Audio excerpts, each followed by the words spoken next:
예, 여러분 안녕하십니까? 2021년 한국언론정보학회 봄철 정기 학술 세미나 피칭 세션을 시작하도록 하겠습니다.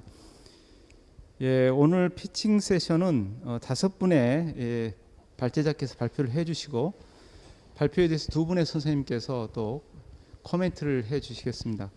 원래 이 피칭 세션의 목적은 박사과정에 있거나 신진 연구자들이 연구 주제를 잡고 그 주제에 대해서 고민하고 있는 사항을 선배 연구자들과 함께 토론하고 논의하고, 그리고 또 공통의 같은 주제를 가진 관심사가 같은 연구자들끼리 모여서 여러 가지 논의를 통해서 학문적인 발전을 꾀하는 그런 목적으로 기획된 세션입니다.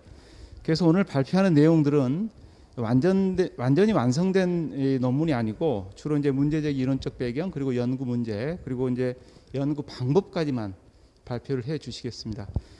오늘 저에게 주어진 시간이 한 90분 정도 됩니다. 그래서 그 시간을 좀 충분히 잘 활용하기 위해서 발제자 1인당 발표 주제에 대해서 약 15분간 발표하고 토론하고 하는 시간을 갖도록 하겠습니다. 오늘 이 진행에 앞서서 참석하신 분들을 먼저 소개를 해드리겠습니다. 먼저 오늘 여러분의 발표 내용을 잘 듣고 또 좋은 말씀을 해주실 2분 선생님을 소개하겠습니다. 저 옆으로 서울대학교 홍종윤 선생님 나오셨습니다. 네. 그리고 그 옆으로 연세대학교 유지훈 선생님 나오셨습니다. 네, 반갑습니다. 네, 그리고 오늘 5분 발표자 선생님들도 간단하게 제가 소개를 하고 시작하겠습니다. 먼저 첫 번째 발표해 주실 북해 유튜브의 특성이 브랜드 구매에 미치는 영향을 발표해 주실 한양대 박사과정의 김은영, 김하늘 선생님 2분 나오셨습니다. 예, 반갑습니다. 네, 그리고 두 번째로 발표해 주실 이 지역방송과 공동체 미디어 활동가들의 컨텐츠 플랫폼 협업에 관한 고찰을 발표해 주실 반명진 한국외국어대학교 미디어 커뮤니케이션 연구소 연구원 나오셨습니다. 예, 반갑습니다. 네, 우리 반명진 연구원께서는 2019년에 박사학위를 받으셨습니다. 예, 참고하시면 될 것 같습니다. 그리고 세 번째로 발표해 주실 국민연금 재정계산 이슈에 대한 미디어 간 네트워크 의제 설정에 관한 연구를 발표해 주실 전북대 신문방송학과의 이민희 선생님 나오셨습니다. 예, 반갑습니다. 예, 그리고 이제 네 번째 발제자 소개하겠습니다. 국회 공동발의 법률안과 회의록에 나타난 상임위원회 상호작용 실증 분석 숙명여대 박사과정의 임보배 선생님 나오셨습니다. 예, 반갑습니다. 네, 그리고 마지막 5번째 형법에 의한 혐오 표현의 규제 가능성과 한계 한양대 박사과정에 재학 중인 정주현 선생님 나오셨습니다. 예, 반갑습니다. 예, 여러분 아마 이제 여러분의 연구 아이디어 또 고민들을 한 10분 정도에 걸쳐서 발표를 해주시고 여러분의 발표 내용에 대해서 2분 선생님께서 약 2분씩 거기에 대한 또 여러 가지 의견들을 주실 거고요. 그 의견에 대해서 여러분이 또 하실 말씀 있으시면 1분 정도 말씀하실 수 있는 기회를 드리도록 하겠습니다. 네, 그러면 첫 번째 발표 토론 시작하도록 하겠습니다. 먼저 북해 유튜브의 특성이 브랜드 구매에 미치는 영향 한양대학교 김은영, 김하늘 선생님 2분께서 발표해 주시기 바랍니다. 예, 발표 시작해 주시죠.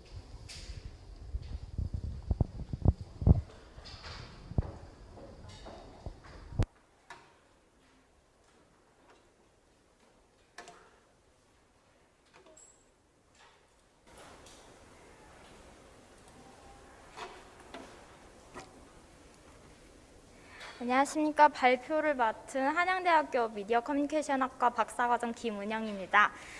저희가 오늘 발표할 주제는 북해 유튜버 특성이 브랜드 구매 의도에 미치는 영향, 그래서 시청 몰입의 매개 효과를 중심으로 연구를 보고자 하였습니다. 저희 목차는 다음과 같고요. 서론에서는 김남도의 이제 그 2020년 트렌드 코리아에서 멀티 페르소나 현상을 트렌드 키워드 현상으로 구상시켰습니다. 그래서 여기서 잘 살펴보면 페르소나는 가면을 바꿔 쓰듯이 매 순간 다른 정체성을 가진 다른 사람으로 변신하는 다층적인 자아를 지칭하고 있습니다. 즉 하나의 일관된 정체성만을 갖기를 강조하던 시대에서 이제는 한 사람이 다양한 모습들이 공존하는 것을 인정하는 세대로 넘어왔다는 것입니다. 이러한 멀티 페르소나는 예능 프로그램 속에서도 캐릭터 열풍과도 맞닿아 있습니다.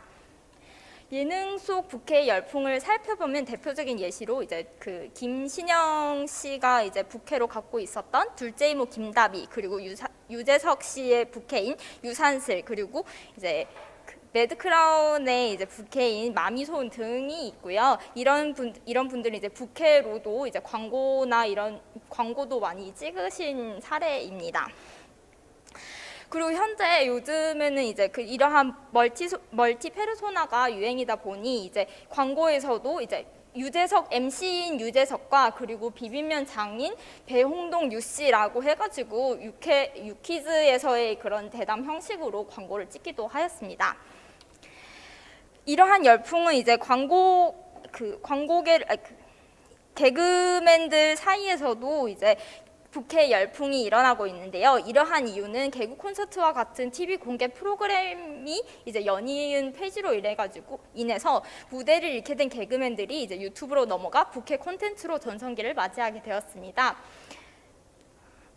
특히 대표적인 사례로는 이제 그 개그맨 이제 김혜준 씨라고 할 수 있는데요. 최준은 그 김혜준 씨의 부캐인 거고, 이제 이분은 이제 피식대학 유튜브 채널에서 비대면 데이트 코너와 이제 최준의 니곡내곡이라는 코너에서 맹활약을 하고 있고요.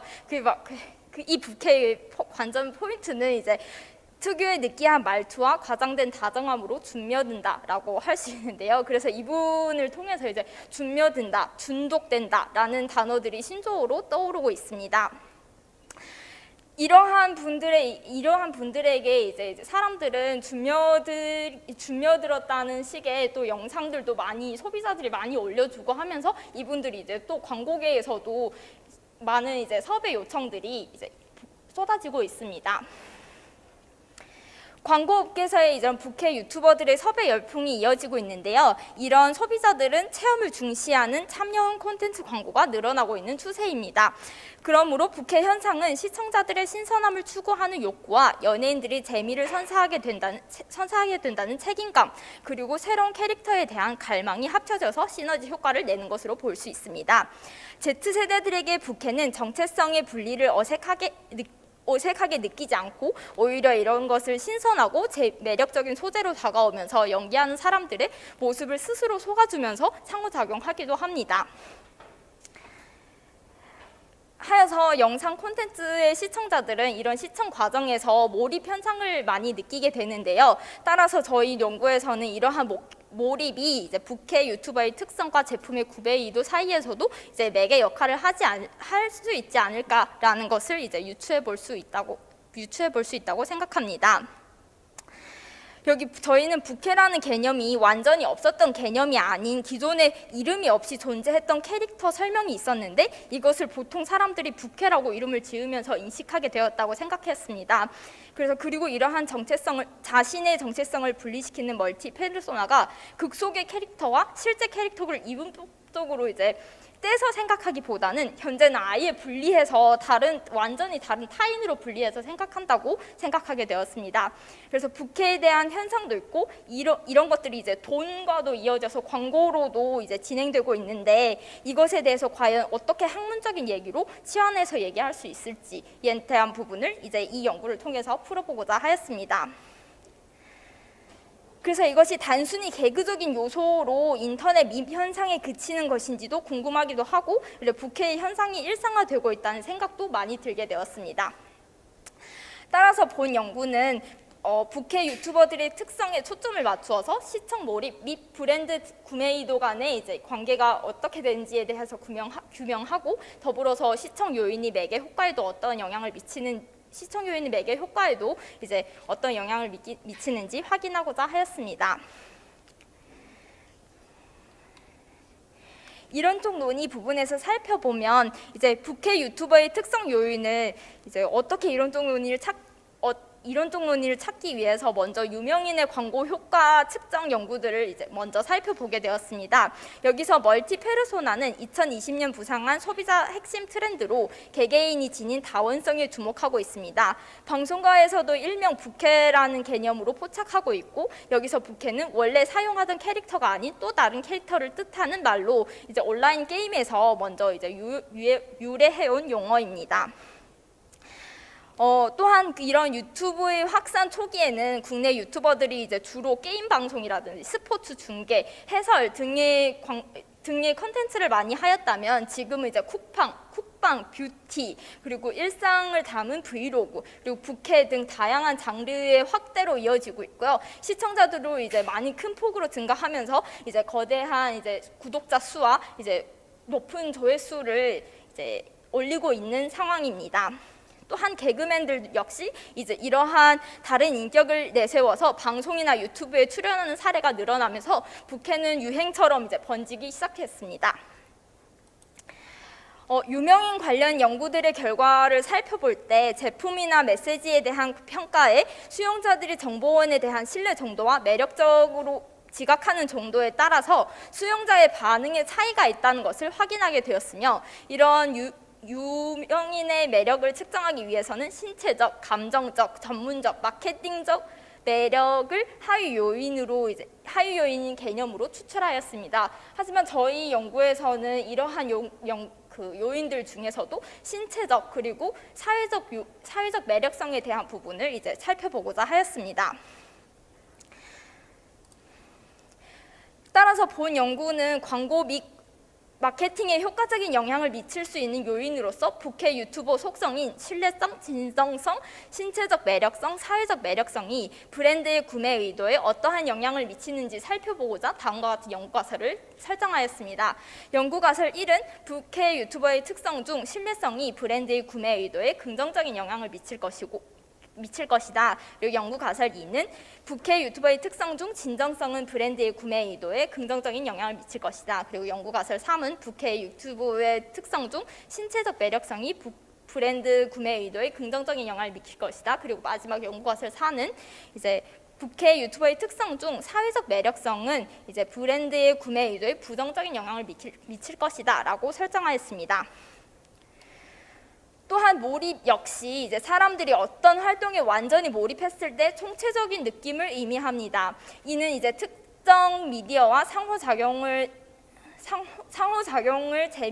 재미있다고 생각하는 이용자의 인식을 통해서 이루어져 있습니다. 이제 활동 그 자체를 흥미롭고 즐거운 것이라고 여기고, 이제 외부에서 보상이 없더라도 활동을 지속적으로 계속 이어나가는 상태를 말을 하는 것인데요. 이러한 몰입은 다양한 플랫폼을 통해서 유통되는 콘텐츠에 대해서도 효과성을 측정하는 데 유의미한 요인으로 이제 작용하고 있습니다. 따라서 본 연구에서는 콘텐츠에 대한 몰입이 궁극적으로 제품과 관련된 태도 및 행위에도 긍정적인 영향을 미칠 것이라고 보고, 선행 연구들의 결과를 근거로 해서 연구 문제 1을 제기하였습니다. 연구 문제 1은 부캐 유튜버의 특성이 브랜드 구매 의도 사이에서 시청 몰입이 매개 효과를 하는가입니다. 정리해서 보면 연구가설은 총 아까 말씀드렸던 것이 다음과 같고요. 이것을 연구 모형으로 정리했을 때는 다음과 같습니다. 그래서 저희는 연구 방법에서 연구 대상 및 자료 수집을 어떻게 하냐에 대한 부분들을 논의를 해봤는데요. 첫 번째는 연구에서 부캐 유튜브 시청 경험이 있는 MZ세대 유튜브 이용자를 대상으로 이제 일주일간 설문조사를 진행하고자 합니다. 그래서 설문조사는 무작위 표지 방법으로 이제 불성실한 응답을 제외하고 좀 처음에는 좀 100회 정도의 데이터를 좀 이제 수집해서 먼저 살펴보고자 하였습니다. 그리고 설문 대상자의 연령대는 15세부터 39세로 이제 설정하고 유튜버 플랫폼을 통해서 유튜브 부캐 컨텐츠를 시청하고 있는 유튜브 시청자로 제한하고자 합니다. MZ 세대를 이 설문 대상으로 선정한 이유는 이제 1980년대부터 2000년대 사이에 태어난 밀리니얼 세대와 1990년대 중반부터 2000년대 초반에 태어난 Z세대를 통칭하는 용어가 MZ세대입니다. 그리고 그러한 특징은 이러한 MZ 세대의 특징은 디지털 환경에 익숙하고 트렌드와 이색적인 경험을 추구하며 이제 소비 능력이 가장 좋은 세대로서 모든 서비스와 재화의 주요 이용 주체라고 할 수 있습니다. 예, 마무리해 주시죠. 네. 네. 그래서 저희는 이제 삶의 문항들은 다음과 같이 설정을 하였고요. 분석 방법으로는 이제 저희 예, 긴장하시지 말고 예, 차분히 말씀해 주십시오. 타당성을 검증하기 위해서 이제 요인 분석을 실시할 거고요. 그리고 다음으로 이제 각 변인 간의 관계를 살펴보기 위해서 상관관계 분석, 그리고 이제 매개 효과를 측정하기 위해서 바른과 캔리의 4단계 매개 효과 검증 방법으로 이제 연구를 진행하고자 합니다. 그래서 저희가 연구에 관련된 설문 문항도 만들었거든요. 그래서 이제 관심 있으신 MZ 세대 분들은 이제 링크 통해서 타고 들어와서 설문도 해주시면 연구에 너무 많은 도움이 될 것 같습니다. 이상입니다. 예, 수고하셨습니다. 그러면 첫 번째 발표에 대해서 우리 홍종윤 선생님 예, 말씀을 들어보도록 하겠습니다. 네, 안녕하세요. 홍종윤입니다. 일단은 주어진 시간이 2분뿐이 없어서 많은 얘기는 못할 것 같은데 어쨌든 일단 너무 재밌고요. 북해 재밌고 해서 논문 발전시킬 때 뭐 고려해야 될 사항들을 찝는 걸로 그냥 정리를 할게요. 일단은 이게 핵심은 이제 북해 유튜버 속성이 실제로 구매 의도에 어떻게 영향을 주는가 뭐 이런 건데 그 뭐 설계 부분에 대해서는 알아서 잘 하면 될 것 같고, 중요한 거는 이제 이거를 왜 하는가, 이걸 해서 결과가 나오면 어떤 함의가 있는가를 논의하는 게 논문의 핵심인데, 그래서 그게 약간 알게라는 점이 있어요. 그러니까 마케팅 관점에서 그래서 그 만약에 어떤 거를 파악을 했으면 그것이 어떻게 도움이 되는 건지 아닌지, 그러니까 예를 들어서 구매 의도에 영향을 미치는데 어떤 것들을 활용하면 되는지에 대한 부분들이 요 모형 안에서는 명확하지 않아서 일단 그걸 일단 상정을 하시고요.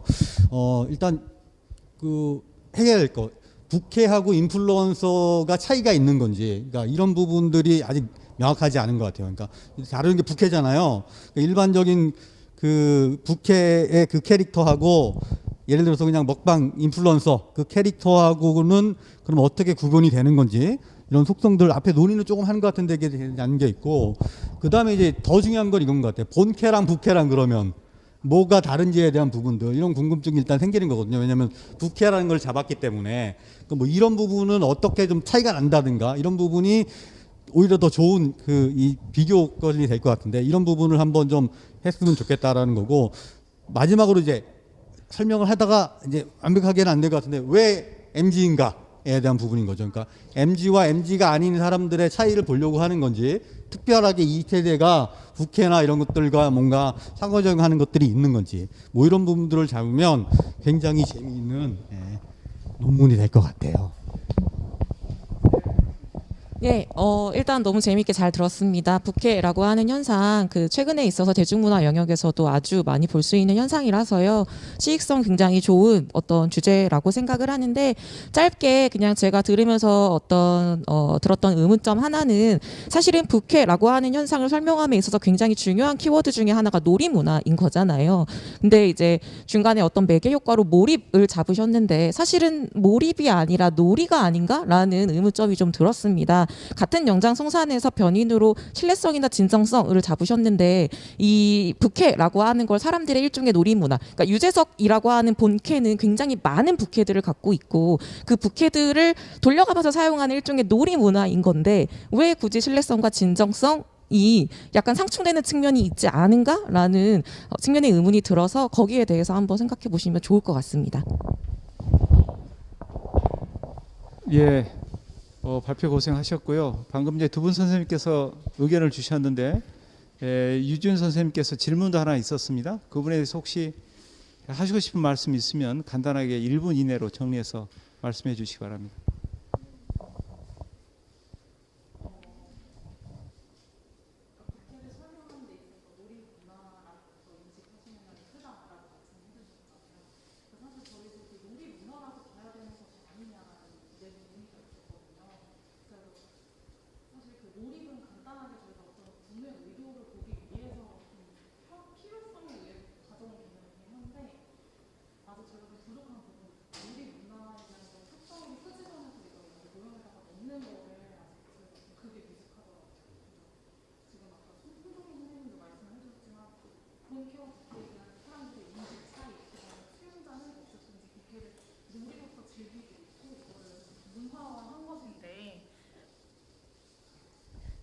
예, 말씀하세요. 예. 네. 약간 네. 그래서 그래서 사실 그 부분을 저희가 어쨌든 이제 아이디어 단계여가지고 그냥 정말 단순한 호기심에 지금 시작한 거라 말씀해주신 걸 참고하면 진짜 정교한 재미있는 연구가 될 것 같아서 진짜 감사하다는 말씀 드리고 싶습니다. 예, 답변 감사합니다. 첫 번째 발표를 여기서 마치겠습니다. 수고하셨습니다. 예, 이어서 두 번째 지역방송과 공동체 미디어 활동가들의 컨텐츠 플랫폼 협업에 관한 고찰 우리 반명진 선생님께서 발표를 해 주실 텐데요. 앞서 제가 말씀드렸습니다마는 한 주제당 15분 저희가 시간을 할당했기 때문에 그 시간을 좀 잘 지켜주셔야 되는데 발표를 10분 정도 제가 부탁했는데 가능하면 7, 8분 정도 해주시고 그리고 나머지 시간을 이제 충분히 선생님들과 여기 계신 분들의 의견을 듣는 쪽으로 가는 게 훨씬 더 여러분에게 많은 도움이 될 것 같습니다. 그래서 발표 내용은 짧게 문제 제기 그다음에 이론적 배경에 대해서는 특히 길게 설명할 필요 없이 간략하게 소개하고 연구 문제, 연구 방법 이 세 개 중심으로 해서 말씀을 해주시면 좋을 것 같습니다.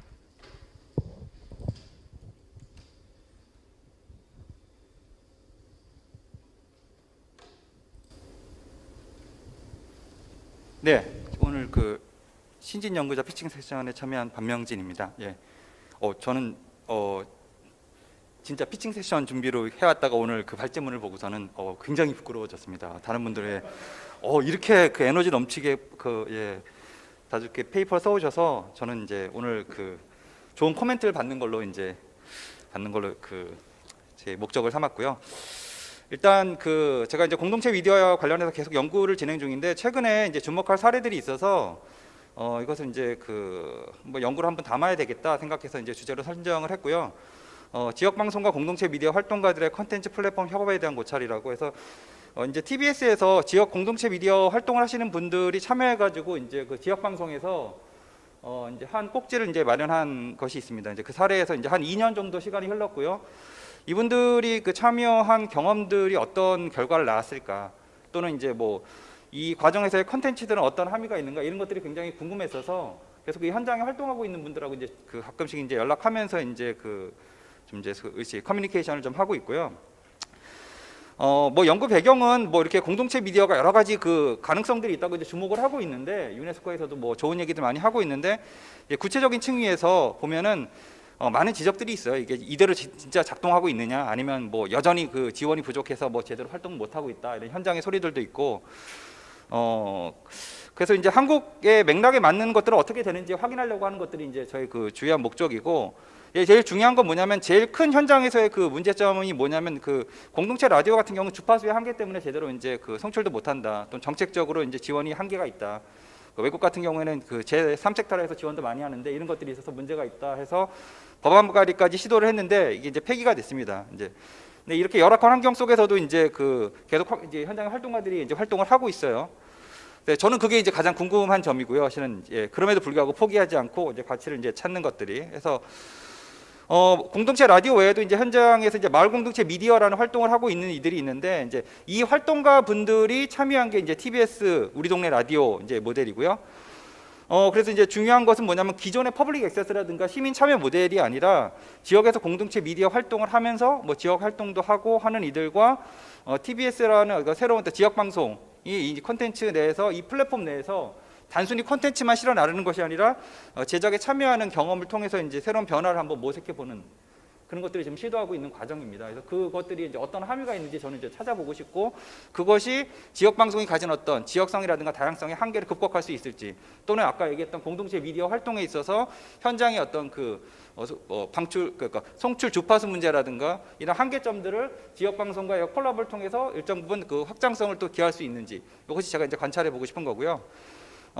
그래서 이제 그 연구 내용 및 방법은 2년 동안 컨텐츠가 지금 누적이 되어 있습니다. 그리고 시즌 2로 들어갔는데 이 2년 동안 이제 누적된 컨텐츠에 대해서는 리뷰 작업을 할 것이고, 그리고 이제 여기에 참여한 이들이 특정한 이들이 아니라 이제 주기적으로 돌아가면서 이들이 참여했기 때문에 이들에 대해서 인터뷰를 좀 시도하면서 이들의 어떤 경험들이 있는지, 또 여기서 이제 추가할 수 있는 대안적인 함의는 뭔지 한번 발견하려고 하고요. 또 주목할 것은 이게 맨 처음 이제 진행됐을 때와 달리 이렇게 작년 2020년에는 이제 코로나19 팬데믹까지 발생을 해서 이 공동체 미디어 활동이 굉장히 어려워졌거든요. 근데 이들이 지역 방송과를 어떤 그 플랫폼으로 매개해서 어떻게 또 대안책을 마련할 수도 있는지 한번 또 가능성을 좀 검증해 보고 싶기도 합니다. 그래서 뭐 그 컨텐츠에 대한 것은 뭐 이미 뻔하게 여기 참여하는 이들이 어느 정도 다양성이나 소수자, 지역성 다 반영을 하고 있어요. 근데 그럼에도 불구하고 제가 이 부분은 좀 살펴보려고 하고, 특히 제가 여기서 중요한 게 뭐냐면 여긴 컨텐츠 중심인데 이 컨텐츠를 제작하는 과정에서 지역의 취재들을 이 공동체, 그 시민 제작자들이 합니다. 그러니까 이 말은 뭐냐면 컨텐츠의 다양성이나 지역성 측면이 아니라 이 실천 과정은 지역에서의 커뮤니티 구축이나 네트워킹과도 연관된다는 거예요. 그걸 한번 또 이제 그 인터뷰라든가 그 컨텐츠 구성에서 좀 참아내려고 하고요. 그래서 인터뷰 대상자는 이제 여기 그 현재 그 리스트를 이제 리스트업을 해야 되는데, 시민 PD로 제작한 분과 같이 얘기해서 주요 로테이션이 되면서 돌아갑니다. 그러니까 서울 같은 경우에는 25개 자치구가 있고 공동체 미디어 활동가들이 이제 대표 활동가들이 있어서 그분들과 인터뷰를 이렇게 좀 추진을 할 생각이고, 예, 후반부쯤에서는 이제 2020년쯤에는 확장됐어요. 이렇게 수도권 지역으로, 경기도 쪽으로 해서 그분들도 이제 섭외를 좀 하려고 하고요.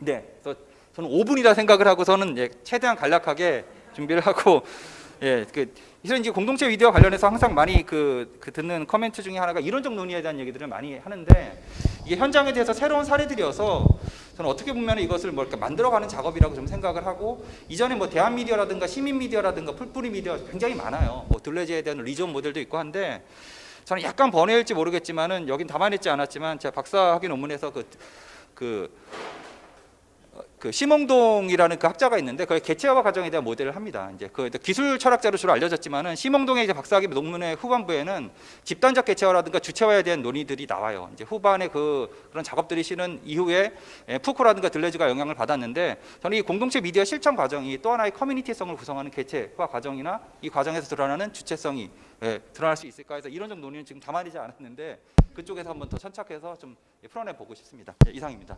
예, 감사합니다. 그러면 홍종윤 또 유지훈 두 분 선생님의 의견 한번 들어보도록 하겠습니다. 먼저 홍종윤 교수님 말씀.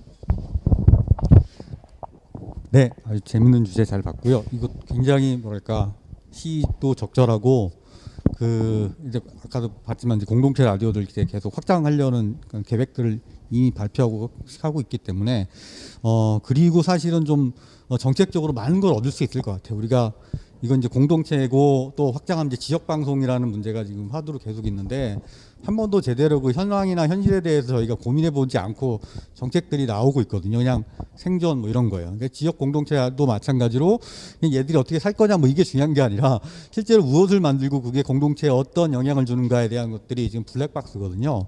그런 면에서 굉장히 중요하고요. 저는 개인적으로는 너무 이론에 얽매이지 않아도 괜찮다 이런 생각을 좀 하고 있어요. 오히려 현장에서 이론을 찾으시면 될 것 같아요. 한국형 이론을 찾으셔서 그들이 좀 굉장히 궁금한 게 사실은 되게 많거든요. 근데 어쨌든 간에 중요한 거는 우리가 이념적으로만 가지고 있던 지역성이라든가 이런 것들을 실제로 어떻게 구현할 수 있는가가 핵심 기제라서 그 부분을 이런 사례를 가지고 좀 발굴을 하시면 어떨까 이런 생각이 들고요.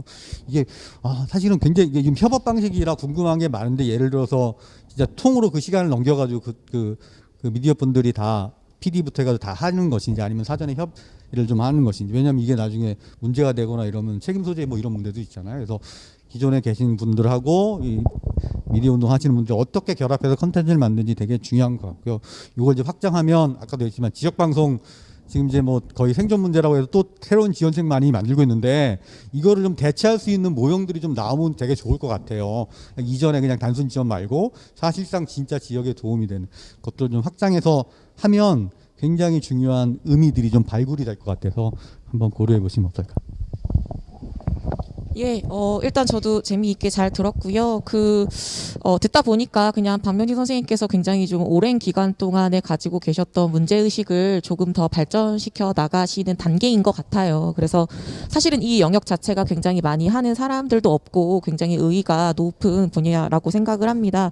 들으면서 한 가지 좀, 궁금했고, 또 이제 만약에 나라면 이런 걸 어떻게 했을까라고 좀 고민을 하면서 들었거든요. 그런데 이제 선생님께서는 지금 어떻게 보고 계시는 어떤 부분 자체가 콘텐츠 중심이라면 사실은 그 지역 방송 그리고 이 라디오 공동체가 만들어 나가고 있는 콘텐츠를 둘러싸고 있는 다양한 요소들이 있잖아요. 경제적인 요소라든가 아니면 이 사람들이 가지고 있는 어떤 뭐 성향 체계라든가 이런 것들하고 접합해서 이 내용 콘텐츠와 접목을 해서 보신다면 너무 좋지 않을까 싶습니다. 왜냐하면 이 공동체 사실 저는 이제 제가 많이 경험은 없지만 이러한 라디오 공동체를 꾸림에 있어서 이 사람들만 가지고 있는 일종의 아비투스가 있을 거라고 생각을 하거든요. 그래서 그런 식의 접근이 굉장히 좀 좋지 않을까. 나라면 그렇게 할 것 같다라는 생각을 하면서 그냥 뭐 질문은 아니고 조언 정도의 이야기였습니다. 예, 어떻게 좀 많이 도움이 되셨습니까? 예, 그러면 시간을 아껴주셨기 때문에 혹시 이제 오늘 참석하신 청중석에 계신 다른 분들께서 의견이나 질문 있으면 해주시기 바랍니다. 네, 없으면 우리 반명진 선생님 간단한 의견 한번 들어보도록 하겠습니다. 뭐 하실 말씀 없으면 안 하셔도 됩니다. 아니, 일단 감사드리는 말씀을 제가 그 학회에 오면 제일 좋은 게 논문 작업할 때 역시 그 디벨롭하는데 많은 아이디어들을 전해주셔서 그 저희 박사과정 초기일 때는 많이 쫄았거든요. 막 이렇게 움츠러들고 그렇게 했는데 지금은 오히려 더반갑고요. 예, 감사드리고 이게 아까도 여기 그 이 시민 제작자로 참여하신 여기 그 황호한 PD님이 있어요. 이제 얘기를 들었는데 이 제작 모델에 대해서도 저도 궁금해요.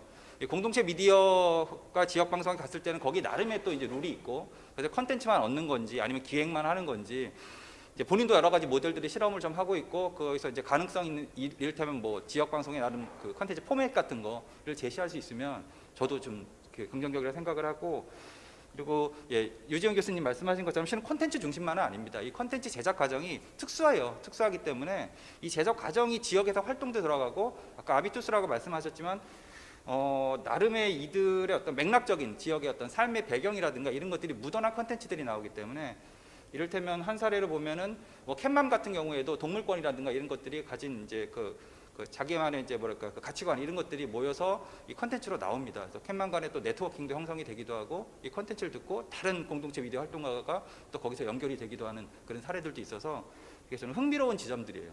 다만 이제 아쉬운 점은 제가 좀 전에도 저기 시청자 미디어 재단 후원 세션에 발표를 하고 왔는데 굉장히 그 많은 한계점들이 있어요. 실은 허술하고 진짜 어떻게 보면 아마추어리즘 같다는 지적도 있고 이 과연 너무 이제 긍정 종합 선물 세트다. 이것이 다 담아낼 수 있느냐 유네스코 핸드북처럼 또 아니면 너무 이게 그 기존의 그 소외 공동체 쪽으로만 가는 거는 아니냐라는 한계점들도 있지만 저는 이제 여기서도 이제 제가 이 연구 주제를 놓지 못하는 이유는 그럼에도 불구하고 이들은 한다라는 거. 그러니까 그럼에도 불구하고 커뮤니티가 있고 팬덤이 되고 그럼 이들은 뭘까에 대한 관심을 끈을 놓을 수가 없어서 제가 예 이렇게 연구 주제로 계속 여기서 이제 풀어 나가려고 합니다. 예, 좋은 감사합니다. 예, 수고하셨습니다. 예, 다음은 이제 세 번째 발표를 들어보도록 하겠습니다. 국민연금 재정 계산 이슈에 대한 미디어 간 네트워크 의제 설정에 관한 연구. 예, 이민희 선생님께서 발표해 주시겠습니다.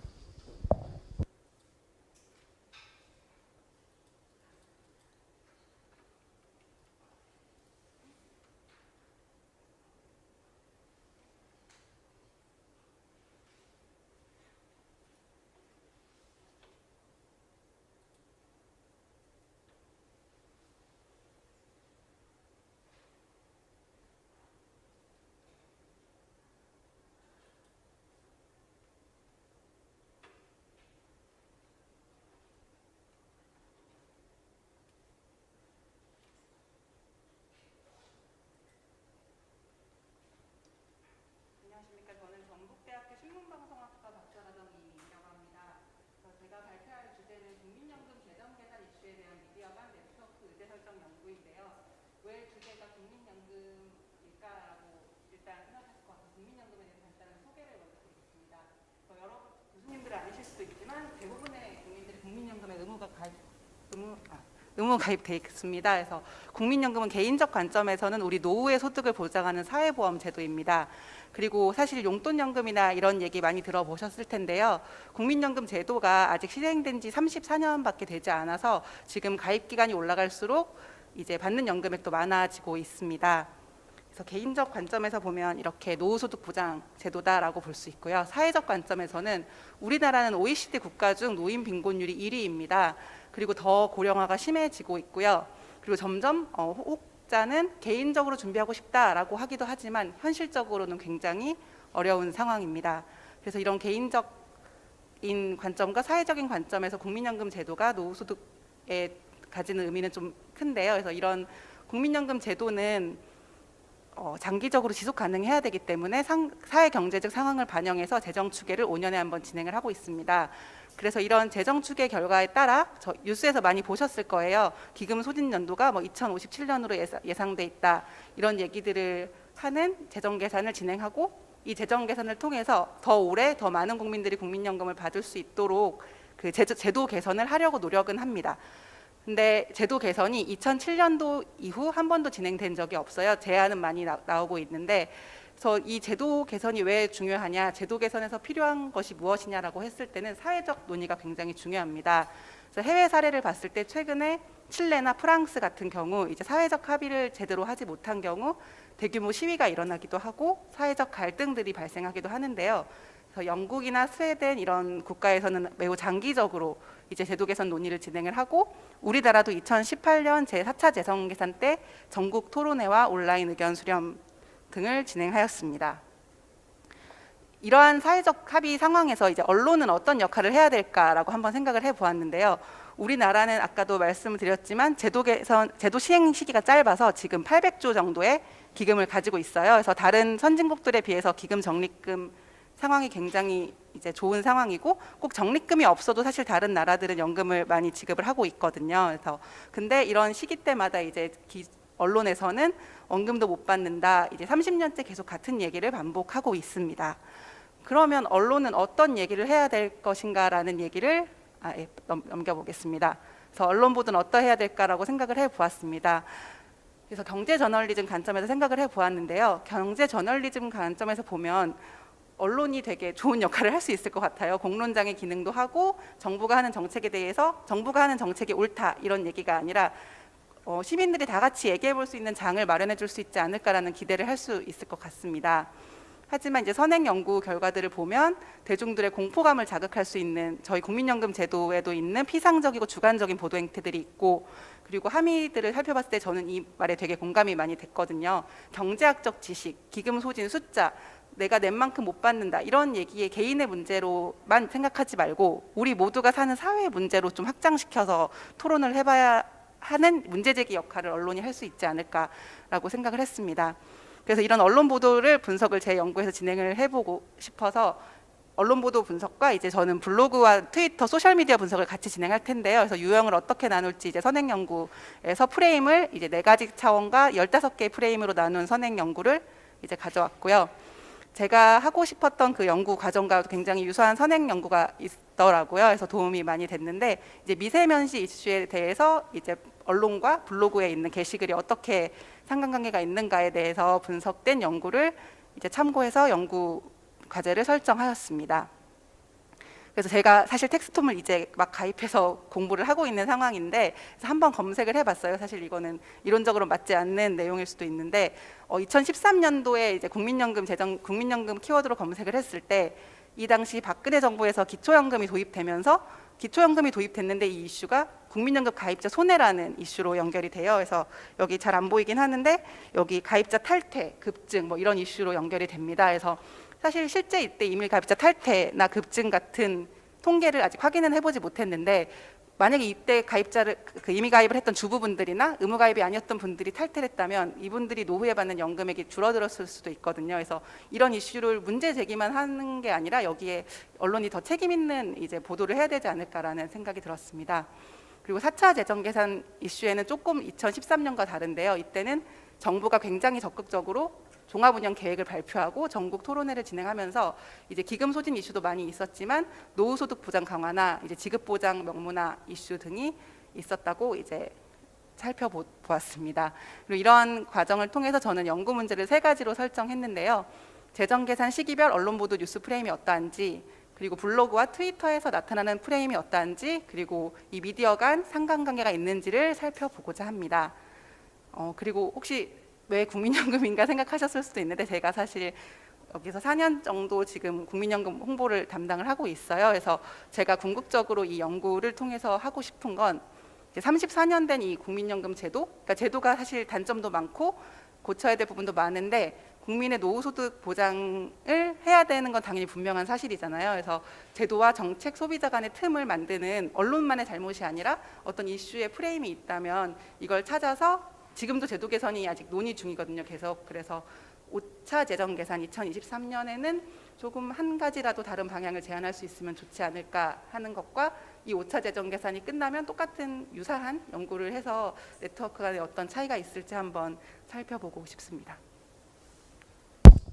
예, 수고하셨습니다. 박수 한번 쳐주시죠. 네. 네, 그러면 홍종윤, 유지윤 두 분 선생님의 의견을 한번 들어보도록 하겠습니다. 네.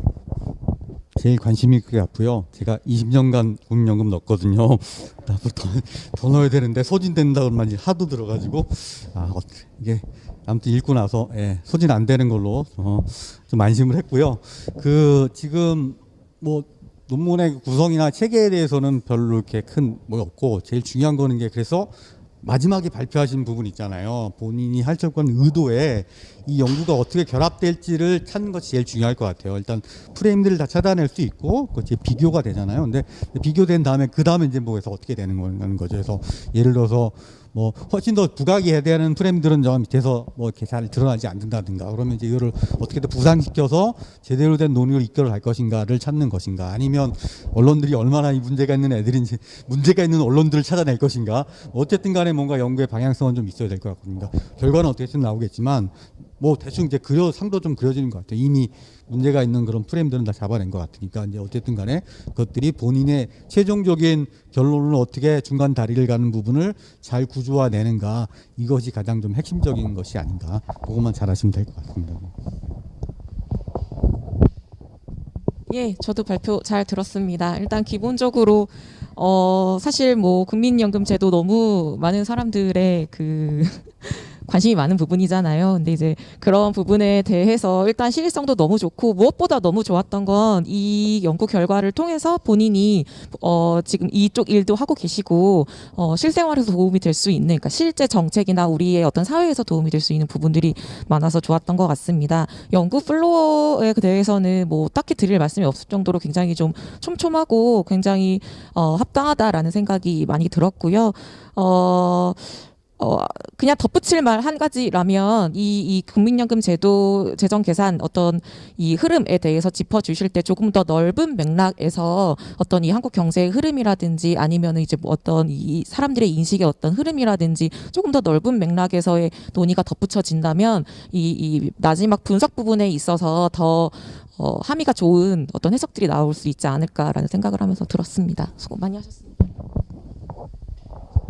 예, 두 분 선생님 좋은 의견 감사하고요. 혹시 청중석에 계신 분들 질문이나 의견 계시면 주시면 좋겠습니다. 예, 없으면 우리 이민희 선생님 말씀 한번 들어보도록 하겠습니다. 예.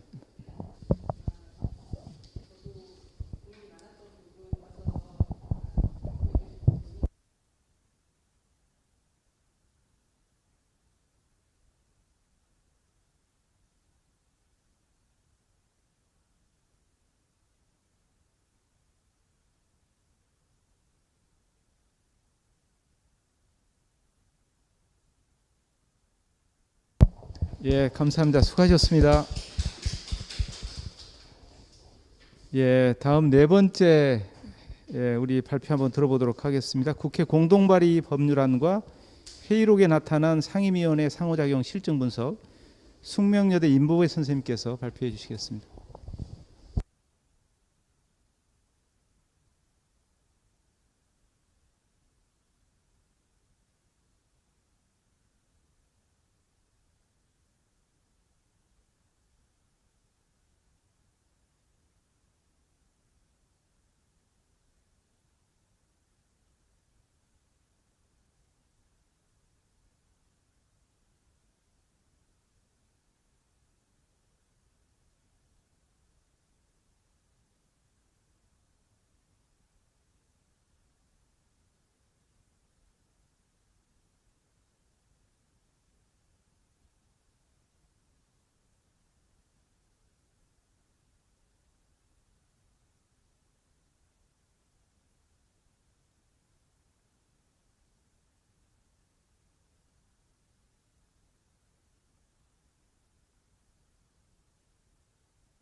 결정 과정은 굉장히 어려움이 있습니다.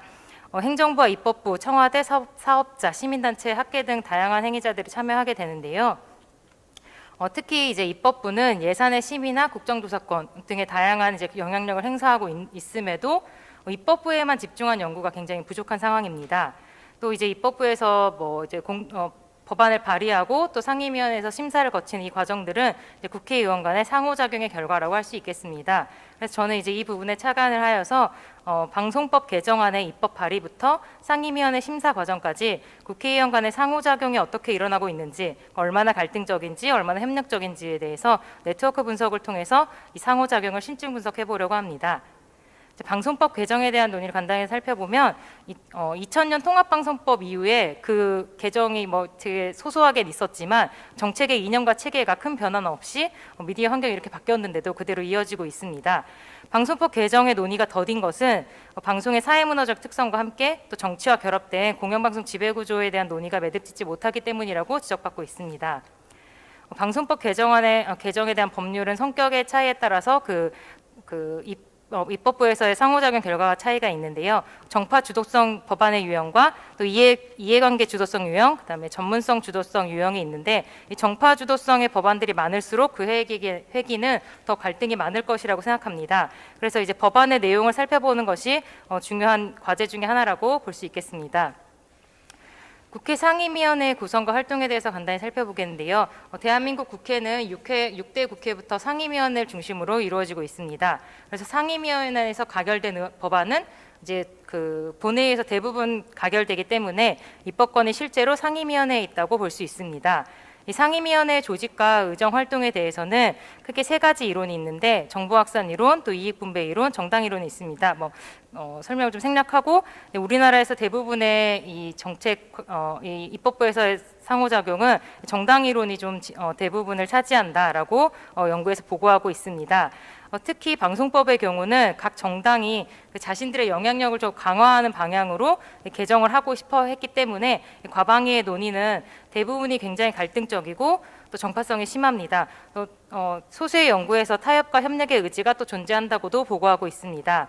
그래서 이 과방위의 활동이 하나의 이론으로만 이제 설명되기에는 좀 어려울 수 있고 또 상호 중첩적으로 나타날 수도 있을 것이라고 보고 이 과방위에서 방송법의 논의는 어떤 이론의 특성을 반영하고 있는지, 그러니까 얼마나 정파적인지 등을 확인해 보려고 합니다. 국회 입법 과정은 주로 이제 입법을 발의하고 그 상임위원회에서 심사를 하고 나서 이제 그 본회의로 넘어가서 공포가 되는데 이제 주로 뒷부분은 볼 수가 없죠. 왜냐하면 다 앞에서 끝나니까요. 이제 그 과방위 20대 과방의 법률 처리안을 보면은 방송법 가결률은 4%입니다. 굉장히 낮고 한마디로 이 안에서 얼마나 그 많은 갈등들이 있었을까를 유추해 볼 수 있는데요. 그래서 국회의원의 주로 이제 국회의원이 의사결정을 하고 상호작용하는 과정은 이 입법 법률안을 내고 그 다음에 위원회 심사를 하는 이 과정이라고 할 수 있겠습니다. 그래서 첫 번째로 이 입법의 발의안을 내는 것을 살펴보면 입법의 발의안의 내용은 그 내용이 사회적 정치적으로 중요하고 주목받는 의제가 많기 때문에 가결되지 않더라도 그 발의 자체가 굉장히 중요한 의미를 가지고 있습니다. 그리고 국회의원의 입법은 국회법에서 10명 이상이 공동 발의하도록 규정해 두었기 때문에 이 공동 발의의 행위는 발의하기 전에 서로 이제 커뮤니케이션을 한다든지 또 신뢰하거나 정치적인 지지를 보내는 것이기 때문에 그 상호작용으로서 또 정치적 지지로서의 의미를 가지고 있습니다. 이 국회의원 공동 발의에 대한 기존의 연구들을 보면은 이제 어떻게 네트워크가 그 공동 발의 네트워크가 형성되는지 보았는데 대부분이 그냥 정당 중심으로 형성이 되고 있습니다. 그리고 방송 미디어 분야에서의 이 공동 발의 연결망을 연구한 연구는 이현우 선생님의 연구가 하나밖에 없는데요. 이것을 생각을 해봤을 때 방송법 논의가 너무나 정파적일 게 당연하기 때문에 그냥 너무 뻔한 결과일 거다라고 생각해서 다들 안 하신 것 같아요. 네, 그래서 이제 이현우 선생님도 사회자본을 좀 이제 결합을 했고요. 저는 이제 그래도 20대 국회는 여야 2개가 아니라 굉장히 이제 많은 당들이 있었기 때문에 조금 다른 구조가 나오지 않을까 그런 생각을 해보고 연구를 시행했습니다. 그다음에 이제 상호작용의 두 번째 장인 상임위원회 회의인데요. 이 상임위원회 회의에서는 투표로 하기보다는 토론과 수기, 그다음에 합의의 과정을 거치는 국회의원의 상호작용이 굉장히 활발한 장입니다. 그리고 이 구체적인 의사결정의 과정이 회의록을 통해서 남아있기 때문에 회의록의 내용 분석으로 다양한 국회의원의 활동들을 연구한 기존 연구들이 있습니다. 앞서서 말씀드렸듯이 국회에서 의사결정이 더딘 이유는 여야 간의 갈등이 굉장히 크기 때문인데요. 그래서인지 최근에 이 상임위원회 회의록 분석한 거 2020년, 2021년의 연구는 대부분 상임위원회 회의록에서 이제 텍스트 분석을 통해서 갈등 구조가 어떻게 나타나는지 그냥 아예 갈등에 포커스를 두고 주로 연구를 수행하고 있습니다. 그래서 기존의 연구들을 기존의 논의를 종합을 해보면 방송법 개정을 위한 국회의원의 법률안은 그 내용과 공동 발의 행위 모두가 중요한 의미를 가집니다. 상임위원회 회의는 법안의 심사 결정 논의가 이루어지는 중요한 장입니다.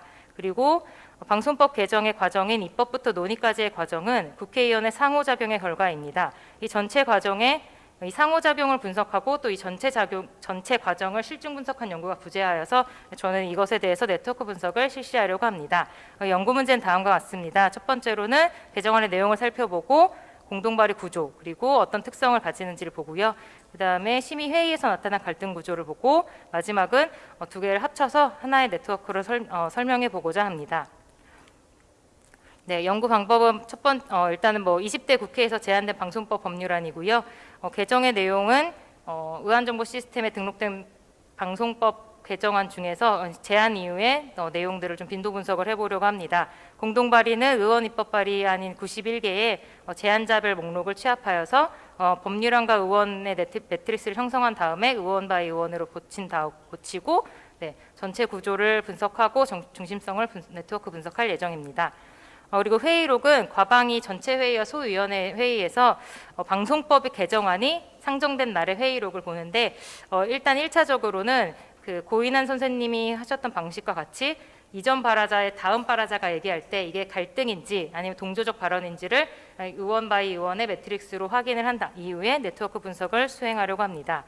마지막으로 이 논의의 전 과정은 공동발의 네트워크, 그다음에 회의록 네트워크 두 개를 좀 합쳐서 MDS를 통해서 2차원 평면의 의원과 의원의 위치를 나타내고 최대한 저는 이제 이 부분이 좀 고민이긴 한데 최대한 좀 계량적으로 비교를 하고 싶어서 이 의원들의 위치의 좌표값들을 좀 통계적으로 분석을 해보고자 합니다. 네, 이를 위해서 사회 네트워크 분석을 실시할 거고요. 이 네트워크 분석에 대해서는 많은 분들이 알고 있기 때문에 설명은 생략하도록 하겠습니다. 네, 이상입니다. 네, 수고하셨습니다. 그러면 두 분 선생님의 의견을 좀 들어볼 텐데요. 이번에는 유지은 선생님부터 좀 말씀을 듣도록 하겠습니다. 이어서 홍정 선생님이 말씀해 주시겠습니다. 굉장히 마음을 놓고 있었는데 갑자기 훅 들어오셔가지고 상당히 좀 놀랐습니다. 일단 기본적으로 너무 동의하는 부분이라서요. 방송법 개정 왜 이렇게 더딜까? 너무너무 동의하는 부분이라서요. 굉장히 재밌게 잘 들었고요. 근데 제가 들으면서 계속해서 들었던 어떤 질문점 중에 하나가 20대 국회라고 해서 뭐가 다를까라는 생각이 계속 들었거든요. 그래서 사실은 그 분석의 결과가 이전에 있었던 어떤 선행 연구들하고 크게 차이가 나는 어떤 결과물이 나올까라는 일종의 좀 노파심이 생겨서 연구에 있어서 어떤 차별점을 두실 때 기존에 있었던 연구들에서 보지 않았던 어떤 변수들을 찾아내신다거나 아니면 뭐 연구 설계 자체에 있어서 어떤 참신함에 대해서 조금 더 고민해 보시면 아주 좋은 연구가 될 것 같다. 라는 생각이 좀 들었습니다. 네, 일단 제가 회의록을 여러 번 연구했거든요. 그래가지고 그 선행 연구자 입장에서 일단 이 시도 자체에 대해서 굉장히 높이 삽니다. 이게 짜증 나거든요, 되게. 근데 지금 그래도 좀 제대로 좀 이렇게 다운이라도 되는데 제가 처음 시작했을 때는 정말 일일이 다 카피해가지고 해서 제보를 했더니 이렇게 색장을 하나 가득 채웠거든요. 근데 그 중에 이제 키워드 뭐 이런 것도 없어서 그냥 일일이 다 찾아서 했던 생각들이 지금은 이제 막 각종 소프트웨어도 많이 있고요. 구글이나 이런 데 가면 배포는 안 하는데 기자들 같은 경우는 막 이런 거의 다 해주는 것도 있어요, 사실은. 근데 그거 실제로 오픈된지 모르는데 한번 구글을 한번 노크를 한번 이따가 구글에서 한 명 옵니다. 다음 세션에 오는데 한번 뭐 아무튼 그렇고요. 우 박사님도 얘기했지만 이게 약간 우려는 있어요. 저도 해보니까 이게 통과 법안이 너무 없잖아요. 그래서 막상 그 회의록 자체가 내용이 풍부하지가 않아요. 그리고 굉장히 정파적이라 뭐 의원 다음에 누가 뭐 이렇게 얘기했는데 사실은 정당 싹 분리하면 다 끝날 확률도 좀 있고 그래서 거기서 이제 거의 이제 회의록 연구는 보석 찾기를 하는 거거든요. 사실 근데 저희도 예전에 한번 하다가 그러다가 얻어 걸린 것들이 좀 있긴 있어요. 그래서 뭐 유형물이라든가 이런 것들은 해보니까 사실은 차이들이 좀 나오는데 그 부분을 좀 잘 하셔야 될 것 같아요. 그러니까 일반 네트워크 분석으로는 발견할 수 없는 것들이 많이 있을 수 있다. 아니면 네트워크 분석이 너무 단순해질 수 있다. 이런 우려는 좀 있는데 하지만 20대라고 뭐가 다르겠냐 이제 달라질 수도 있고요. 그런 것들을 찾는 게 오히려 되게 중요할 것 같아요. 품에 비해서 굉장히 힘든 연구인데 굉장히 높이 사고 분명히 근데 뭔가 나올 거는 같은 생각이 듭니다. 왜냐하면 좀 지형들이 좀 바뀐 게 있고요. 그다음에 지금 또 사실은 다음 대선도 그렇고 이제 뭔가 좀 이 상황 맥락이 좀 많이 바뀌었어요. 그래서 통과하려고 하는 것들이 많이 좀 최근에 좀 논의가 많이 돼서 저할 때보다는 좀 나을 것 같아요. 그나마 쟁점 사항도 또 있고 실제로 좀 통과는 물론 안 됐지만 과정까지 가는 그런 법안들은 많이 있어서 잘 한번 보석을 잘 찾아보시면 될 것 같습니다. 예, 두 분 선생님 좋은 말씀 감사하고요. 혹시 이쪽 청중석이나 함께하신 분들 중에서 의견이나 질문 있으면 해주시기 바랍니다. 예, 없으면 우리 임보배 선생님 말씀 한번 들어보도록 하겠습니다. 예, 부탁드립니다. 네, 두 분 선생님 의견 너무 감사드립니다. 네, 저도 이게 저희 이제 지도 교수님도 이거는 안 될 것이다라고 이제 많이 말씀하셨던 게 네, 너무 이제 정파적으로 나올 게 뻔하지라고 이제 말씀을 많이 하셨고요. 그래서 다른 변수를 찾으려고 굉장히 애를 많이 썼는데요. 일단은 그래서 19대하고 한번 비교를 해서 사실 이제 공동 발의 부분을 한번 비교를 해보았는데 이제 그나마 정말 아까 이제 말씀 좀 드렸던 것처럼 당이 많아서 이제 바른미래당이 이제 옛날에 자유한국당이랑 붙느냐 민주당이랑 붙느냐의 차이가 조금 있을 것 같아서 그 부분의 설명을 좀 더 추가할 수는 있을 것 같은데 저도 이제 기존에 보지 못한 변수에 대해서 좀 더 연구가 필요할 것이라고 생각하고 있습니다. 네. 그리고 또 이게 그래서 일단은 원래는 그 19대 20대의 공동 발의 네트워크만을 분석해 볼까라고 하다가 그냥 그것 자체가 또 비교 자체가 또 너무 이제 구조가 달라서 20대를 보고 그 홍준영 선생님께서 연구하셨던 그 개정안 그 논의를 처음부터 끝까지 쭉 보신 게 있더라고요. 그래서 그것처럼 이제 일단은 이제 20대의 전체 발의부터 심의까지의 과정에 구조 자체를 보는 것에 의미를 일단은 두려고 하지만 네, 말씀하셨던 것 같은 다른 상황의 맥락이나 혹은 또 이제 그 중에서 또 변수를 좀 발견할 수 있는 것들이 있다면 더 추가적으로 설명을 해보도록 하겠습니다. 네, 감사합니다. 예, 수고하셨습니다. 예, 그러면 이제 마지막 발표 한번 들어보도록 하겠습니다. 형법에 의한 혐오 표현의 규제 가능성과 한계, 한양대 정전 선생님께서 발표해 주시겠습니다. 예, 앞으로 나오시죠. 여러분께 시간을 잘 지켜주셔서 예정된 시간대로 가고 있습니다. 고맙습니다.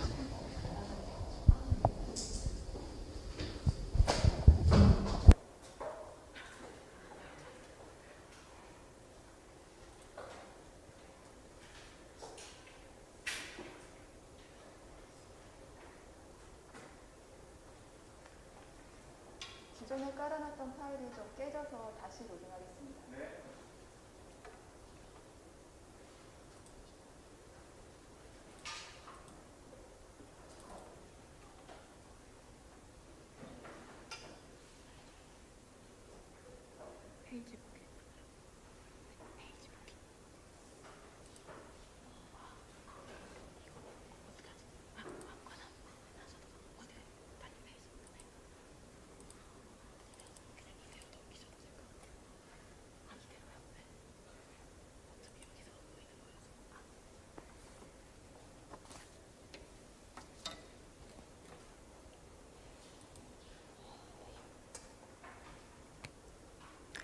안녕하십니까. 저는 한양대학교에서 언론법제 전공으로 박사과정 수료한 정주연이라고 합니다.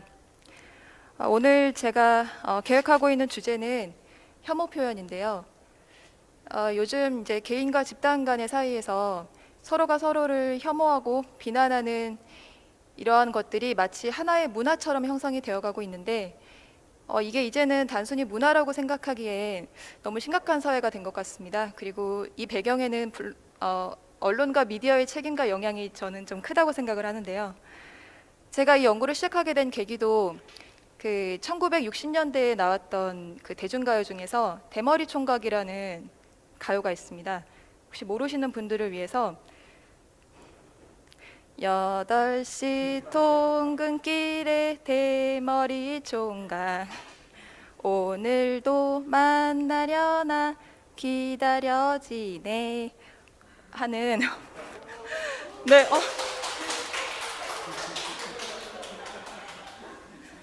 네. 예, 이런 가사를 가진 노래가 있는데 2018년에 그 발표된 논문 대중가요 가사 분석을 통한 한국인의 정서 탐색이라는 논문에 보면 그 노래 가사는 그 시대의 어떤 배경이나 환경을 반영하고 있다고 되어 있어요. 그래서 제가 이 노래를 듣다 보니 이 시대에는 분명 대머리라는 표현이 누군가에게는 선망의 대상 혹은 호감의 대상이 되었는데 요즘은 그 대머리라는 표현으로 살인사건이 발생을 하거나 아니면 대법원에서 다툼을 하고 있는 왜 이렇게까지 상황이 심각해졌을까라는 생각을 하게 되면서 연구를 시작하게 되었습니다.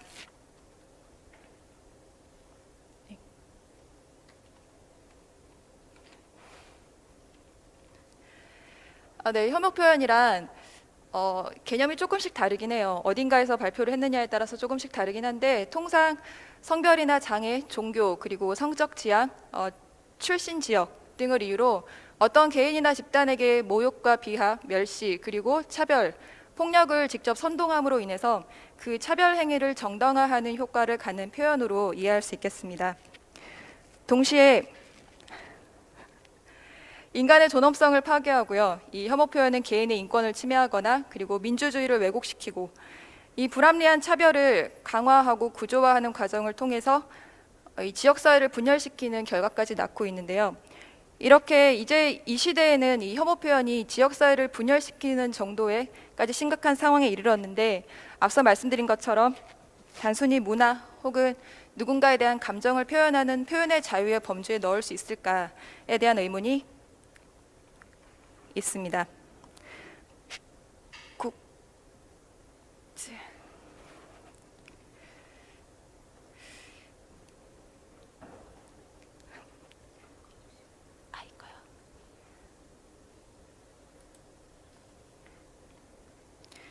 (2019년에) 국가인권위원회에서 발표된 조사에 따르면 성인 10명 중에 6명이 이 혐오 표현을 경험한 적이 있다고 하는데요. 그 중에서도 연령이 낮을수록 그리고 나이가 어릴수록 혐오 표현을 많이 겪었다고 되어 있습니다. 이게 조사 대상에는 포함되지 않았지만 아마 요즘은 10대에서도 꽤나 높은 비율이 차지할 거라고 저는 예상이 되는데요. 이 혐오 표현은 아시겠지만 대한민국만의 문제는 아닙니다. 그리고 개인에 대한 것만도 아니고요. 역사적으로 보면 이 혐오 표현이라는 것이 정치적인 목적으로 그 정치적 목적을 위해서 사회적 증오를 불러일으키기 위한 방안이나 수단 중에 하나로 활용된 적도 있었어요. 이렇게 화면에 보이시는 것처럼 집단 학살이나 그리고 혐오, 편견, 차별, 그로 인한 혐오 범죄 이렇게 사회의 양극화 현상에서 생겨날 수 있는 그런 사회 문제들을 지금 대량 생산하고 있는 것이 아마 혐오 표현이 그 중심에 있는 것이 아닐까 생각하고 있습니다. 대한민국에서는 이 혐오라는 개념이 공론화되기 시작한 게 지금으로부터 5년 전에 2016년에 있었던 그 강남역 살인사건 때문인데요. 이 이후에 여성 혐오 그리고 그 여성에게서 기인한 남성 혐오 그리고 혐오의 어떤 그 범위가 넓어지면서 지금에 이르기까지 이렇게 많은 강력 범죄들로까지 연결이 되고 있는데 그러면 이 강력 범죄들을 규제할 수 있는 방안은 현행법으로 가능할 것인가? 그래서 그 현행법으로 처리되지 않는 그 사각지대에 있는 혐오 범죄의 피해는 어떻게 구제를 할 것인지 연구가 필요해 보입니다. 그래서 저는 이렇게 연구를 설계를 해보았고요. 전술한 바와 같이 서론에서는 이 연구가 필요하다는 것, 그 필요성 그리고 시급성, 이 연구를 통해서 어떤 목적을 이루고자 하는 것인지를 서술을 할 예정이고 현행 법 체계가 가지고 있는 한계와 문제점을 좀 중심적으로 분석해 볼 생각입니다. 이를 위해서는 현행 형법 그 307조에 있는 명예훼손죄와 그리고 311조에 있는 모욕죄를 가지고 분석을 해볼 텐데요. 이 혐오 표현을 규제하고 있는 이 현행 형사적법 규제가 바로 명예훼손죄와 모욕죄여서 분석 대상으로 삼았습니다. 그리고 기존의 연구를 분석해 보니 그 혐오 표현에 대한 어떤 현행 법 체계의 한계를 지적한 연구들을 많은데 실제로 그 판례들을 수집을 해서 어떤 판례의 경향성을 띠고 있는지, 그래서 법원의 인식은 어떠한지를 분석하고 검토한 연구는 아직 미비한 것으로 보입니다. 그래서 제가 그 연구를 해보고자 하고요. 그리고 이를 위해서는 이 요즘에 아시안 혐오 범죄가 굉장히 급증하고 있는 것처럼 혐오는 세계적인 문제 중에 하나인데, 그렇다면 세계 여러 나라에서는 어떤 방법으로 어떻게 처벌을 하고 있는 것인지 비교를 해볼 필요가 있어 보입니다. 따라서 분석 대상은 이 법률 조항, 그러니까 혐오 표현을 규제하고 있는 법률 조항 2가지를 분석을 할 거고요. 그리고 법원의 인식과 판례의 경향성을 살펴볼 수 있는 판례를 분석할 텐데, 아마 대표적인 판례로 2011년에 있었던 대법원 판례 중에 아까 제가 이 아이디어를 얻었던 대머리라는 표현으로 대법원까지 올라간 사건이 있었어요. 근데 결국에 대머리는 개인의 어떤 평가나 명예를 훼손시킬 만한 나쁜 표현은 아니다라는 것이 대법원의 판례였거든요. 이게 법원의 인식인데, 그럼 과연 그 행위를 당한 본인도 그렇게 생각할 것인가? 그래서 국민의 법감정도 좀 생각해 봐야 될 필요가 있어서 여론조사를 해볼 예정입니다. 법원의 인식과 국민의 그 인식 변화, 그리고 사회 구조적인 변화를 그 괴리가 크다는 것을 밝혀내면 아무래도 이 혐오 표현을 규제할 수 있는 더 좋은 방안이 마련될 수 있는 적극적인 노력들이 이루어지지 않을까 생각하고 있습니다.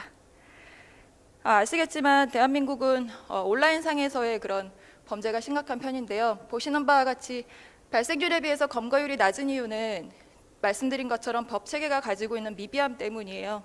그 혐오 표현이라는 게 명예훼손이나 모욕죄로 되려면 대상을 특정해야 되는데, 주로 혐오 표현을 하는 사람들의 특징은 그 체계가 굉장히 애매하게 모호하게 표현을 하는 것이 특징입니다. 그렇다 보니까 법의 적용을 받지 못하고, 그러면 처벌을 받지 않고, 가해자는 처벌받지 않았으니까 범죄가 아니구나. 그런데 피해자는 그 피해를 구제받을 방법이 없는 거죠, 실질적으로. 그래서 저는 현행 형법이 가지고 있는 그 미비와 한계 때문에 발생할 수 있는 그 사각지대에 있는 음지에 있는 혐오 표현의 피해자들, 그 피해를 어떻게 구제할 것인지, 그리고 혹시라도 그 구제나 법이 개선이 되지 않는다면 적어도 공인들에게 있어서만큼은, 언론에 노출되는 표현에서만큼은 규제를 강력하게 해야 되지 않을까라는 생각까지 해보았습니다. 이상입니다. 예, 수고하셨습니다. 이번에도 유지훈 선생님부터 말씀을 들어보도록 하겠습니다. 네.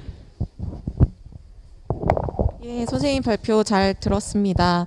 뭐 길게 설명하지 않아도 너무너무 그 시의성 높고 한 번쯤은 우리가 다 생각해 봤을 문제가 아닌가라는 생각을 하면서 좀 들었는데요. 전반적으로 제가 들으면서 들었던 생각은 너무 좋은 문제 의식인데 하시기 좀 어렵겠다라는 생각이 좀 들었어요. 왜냐하면은 이 우리나라 법 체계에서 가지고 있는 모욕죄라든가 명예훼손에 대한 법률이 사실은 그 지금처럼 이렇게 디지털 미디어가 많이 발달한 상태에서 만들어지지도 않았고, 그러한 어떤 인식들의 변화들이 있었잖아요. 미디어 환경이 변하면서. 그리고 혐오 표현이 많아진 배경에는 분명히 이런 디지털 미디어의 익명성 속에 숨어서 나오는 발언들이 있을 텐데, 그러니까 어떻게 보면은 인식 조사를 하게 되면 안 해봐도 그냥 많은 사람들은 이거 되게 문제고 이거 바꿔야 돼라고 말을 하겠지만, 사람들이 생각하는 영역과 법리의 영역은 또 다른 거기 때문에 사실은 이거를 연결짓기가, 그러니까 문제 제기를 할 수 있겠지만 그걸 연결지어서 어떤 새로운 논의들을 끌고 나가는 게 좀 어려운 측면들이 있을 수 있겠다라는 생각이 좀 들었고요. 그리고 제가 알기로는 명예훼손이라는 법률이 있긴 하지만 실질적으로 처벌을 많이 받기가 어려운 게 사실은 헌법에서 보장하고 있는 표현의 자유라는 영역도 있기 때문에 사실은 그 되게 복잡 다단한 영역이라서 되게 쉽지는 않겠다라는 어떤 개인적인 그런 생각이 들었습니다. 그래서 뭐 화이팅이라고 하는 말을 전해드립니다.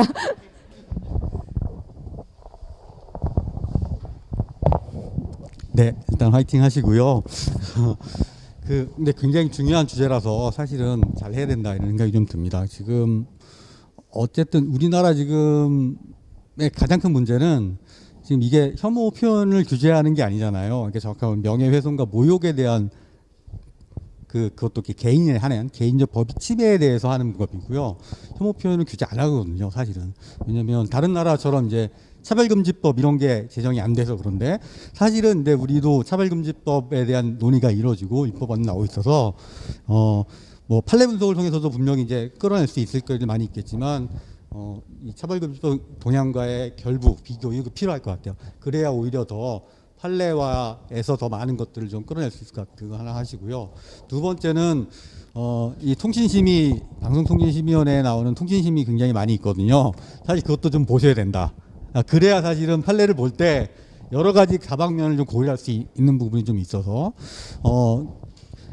제일 중요한 거는 사실은 이게 어디까지나 아직까지 그렇지만 불특정 다수 아까 얘기하셨잖아요. 그러니까 개인적인 나에 대해서 누군가가 이런 표현을 해가지고 내 명예가 훼손된 게 모욕이 되면은 처벌할 수 있지만 불특정 다수를 대상으로 하는 표현에 대해서는 할 수 있는 근거들이 하나도 없어요. 사실 이건 한국 이제 법적 미비라고 이제 법학자들이 계속 얘기하는 부분이고, 근데 물론 그것도 이제 아까 얘기했던 언론 자유랑 이 경향할 필요가 있지만 명백하게 현존하는 뭐 사회적 위해를 가는 것들이 막 생겨나는 거거든요. 그리고 아까 했지만 이거는 이러한 것들이 쌓여가지고 혐오 범죄로까지 이어지는 것들이 있으니까 이런 부분을 다 고려할 필요는 있다, 법이. 이거 분명히 미비한 점이 있어서 중요하게 이제 이런 연구 결과를 바탕으로 아까 했지만 차별금지법 입법 논의에 충분한 근거가 될 것 같아요. 기존의 이 판례나 이런 데서 나타난 미비점들이 무엇이고 이런 것들을 어떻게 앞으로 차별금지법 입법이나 이런 것들 통해서 해결해낼 수 있는가. 개인적 법익 침해를 넘어가는 사회적 법익 침해에 대해서는 어떤 식으로 법이나 혹은 법만으로는 안 되지만 어쨌든 이런 것들을 보완할 수 있는가를 충분히 끌어낼 수는 있을 것 같아서 그 부분에 한번 초점을 맞춰서 방심위 자료가 제가 보기엔 보고가 될 것 같습니다. 네. 예, 두 분 선생님 말씀 감사합니다. 혹시 이제 여기 같이 계시면서 들으셨던 분들 중에서 의견이나 질문 있으면 말씀 주시기 바랍니다. 예, 없으면 우리 정주원 선생님 말씀 한번 들어보도록 하겠습니다. 부탁드립니다. 네, 아마 어렵기 때문에 연구해 볼 만한 것이 아닌가 라고 생각합니다. 그리고 지금 우리 중에 그 누구도 이 혐오 표현의 그 사회적 해악에서는 안전한 사람은 없어 보여요. 워낙 나와의 다름을 인정하는 것이 어려운 시대가 점점 되어가고 있고, 그리고 온라인상에서의 어떤 그런 자기 자신의 위치를 인정받고자 하는 욕구 때문에 다른 사람을 괴롭히는 그런 범죄들이 아주 급증하고 있는 현대 사회이기 때문에 이 사회에서만큼은 그래도 혐오 표현의 주제이긴 하지만 혐오 표현이나 뭐 이런 사이버 범죄에 대해서는 사실 사법 체계에서만 해야 될 건 아닐 것 같고요. 말씀하신 것처럼 어렵지만 뭐 사회과학 그리고 뭐 의학적, 범죄학적, 심리학적 다방면에서 연구가 이루어지고 또 그렇게 연구를 하고 있다는 움직임을 보여야 어떤 변화가 크게 일어나지 않을까 싶어서 그 움직임에 동조하고자 합니다. 네, 발표 마치겠습니다. 예, 이것으로 이제 5개 넘은 주제에 대해서 6분의 발표를 모두 마치고 또 의견까지 함께 들었습니다. 오늘 제가 이제 진행을 하면서 쭉 여러분 발표를 들어보니까 정말 좋은 주제, 좋은 아이디어 그리고 여러분이 갖고 있는 생각들을 또 분명하게 들을 수 있어서 참 좋았습니다. 여러분 발표 내용 듣고 보니까 또 답변 내용 듣고 보니까 우리 언론학의 미래가 참 밝다. 이런 개인적인 생각을 해서 오늘 발표해 주신 6분께 깊은 감사를 드립니다. 특히 이제 두 분 선생님께서 이 5개 논문을 꼼꼼히 읽고 리뷰를 해주시고 좋은 코멘트를 주셔서 여러분에게 많은 도움을 주셨는데 이 두 분께 박수 한번 부탁드리겠습니다. 예, 감사하고요. 그리고 또 우리 지금 저쪽 녹색 티셔츠 입고 계시는 우리 조선대 박선희 교수님 현재 한국언론정보학회 회장님이신데 다른 세션 가시지 않고 여기 처음부터 오셔가지고 끝까지 함께해 주셨습니다. 여러분에 대한 애정 또 신진학자에 대한 지원 의지 이런 것들의 표명이 아닐까 싶습니다. 감사합니다. 박수 한번 보내주십시오. 예, 그리고 또 한 분 저쪽 뒤에 서서 이 피칭 세션을 처음부터 기획해 주시고 또 준비해 주시고 오늘 발표 진행에 이 장소까지 마련해 주셨습니다. 최미든 교수님, 네, 고맙습니다. 예, 여러분 오늘 이제 발표한 5개 논문 주제에 대해서는 저희 오늘 두 분 코멘트 해주신 분들 저 포함해서 3명이 심사를 해서 5편 중에 1편은 최우수상으로 아마 상을 드리고요. 나머지 4분은 우수상을 드립니다. 그래서 뭐 큰 차이는 없지만 한 분을 특별히 최우상을 드리는 이유는 좀 더 분발해서 열심히 하라는 그런 동기부여 차원에서 드리는 거니까 그렇게 이해해 주시고, 예, 이 세션이 끝나면 정기총회장에서 이제 수상이 있으니까 꼭 참여해 주시면 감사하겠습니다. 그럼 오늘 2021년 한국언론정보학회 봄철 정기학술대 피칭 세션을 여기서 마치겠습니다. 감사합니다. 수고하셨습니다.